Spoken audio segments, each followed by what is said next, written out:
সামনেই আসছে রথযাত্রা, আর খাজা প্রত্যেকেই আমরা ভালোবাসি।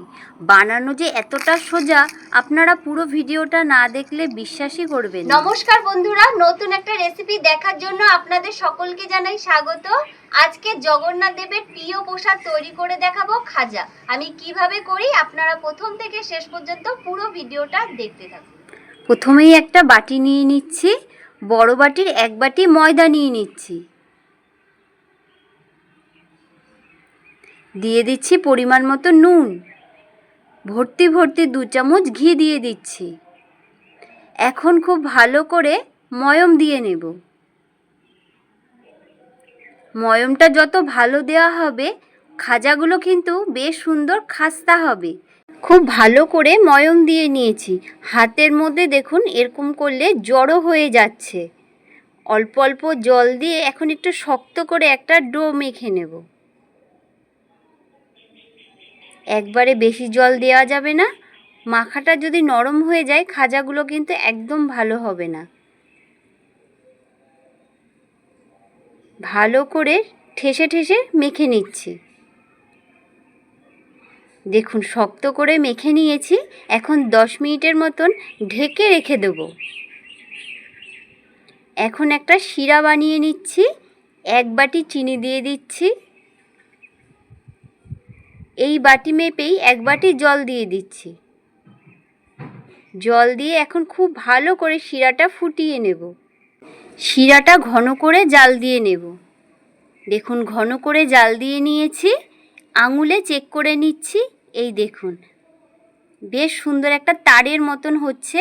শিরাটা আমার রেডি হয়ে গেছে। এখন একটা বাটিতে ঢেলে নিচ্ছি। যেই ময়দাটা মেখে রেখেছিলাম, এখন আরেকটু ভালো করে মেখে নেব। এখন আমি গজাগুলো রেডি করে নেব। ওপর দিয়ে একটু কর্নফ্লাওয়ার দিয়ে দিচ্ছি, দিয়ে এখন ভালো করে বেলে নেব। দেখুন বড় করে বেলে নিয়েছি। একটা ছুরি নিয়েছি, সাইডগুলো কেটে সমান করে নেব। দেখুন কেটে সমান করে নিয়েছি। ওপর দিয়ে একটু কর্নফ্লাওয়ার ছড়িয়ে দেব, আর ঠিক এরকম পাতলা করে বেলে নিতে হবে। এখন রোল করে নেব।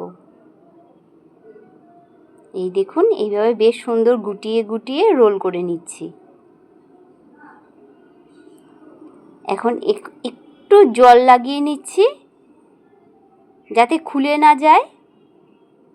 এখন 2 সাইড একটু কেটে নেব, কেটে সমান করে নিচ্ছি।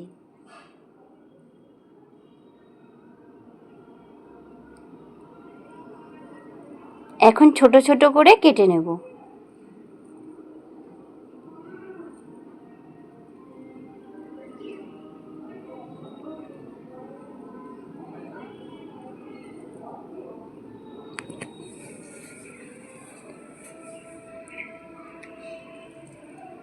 দেখুন বেশ সুন্দর করে কেটে নিয়েছি। এখন আমি গজাগুলো রেডি করে নেব। হাত দিয়ে একটু এভাবে চেপে চেপে বড় করে নেব।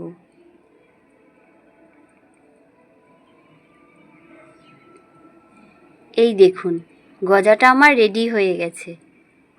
একইভাবে বাদবাকিগুলোও রেডি করে নিচ্ছি। তেলটা খুব ভালো করে গরম করে নিয়েছি। এখন গজাগুলো ভেজে নেব। দেখুন উপর থেকে ভেসে উঠেছে, উল্টে পাল্টে ভেজে নেব।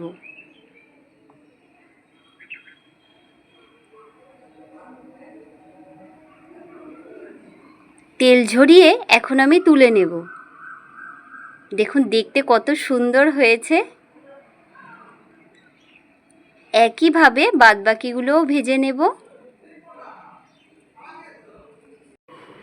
দেখুন গজাগুলো সব আমার লাল লাল করে ভাজা হয়ে গেছে। এখন যেই শিরাটা করে রেখেছিলাম তার মধ্যে গজাগুলো একটা একটা করে দিয়ে একটু শিরার মধ্যে ডুবিয়ে নিচ্ছি। এখন একটা প্লেটের মধ্যে সাজিয়ে নেব।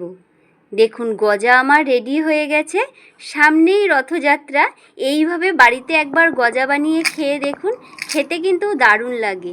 আর দেখুন কতটা খাস্তা হয়েছে, আর ভেতরে বেশ সুন্দর নরম হয়েছে।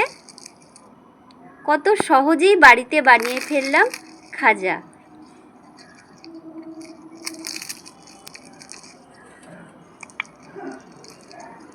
আজকের রেসিপিটা আপনাদের কেমন লাগলো অবশ্যই কমেন্ট করে জানাবেন। যদি ভালো লেগে থাকে লাইক, শেয়ার, কমেন্ট, সাবস্ক্রাইব করে আমাদের পাশে থাকবেন।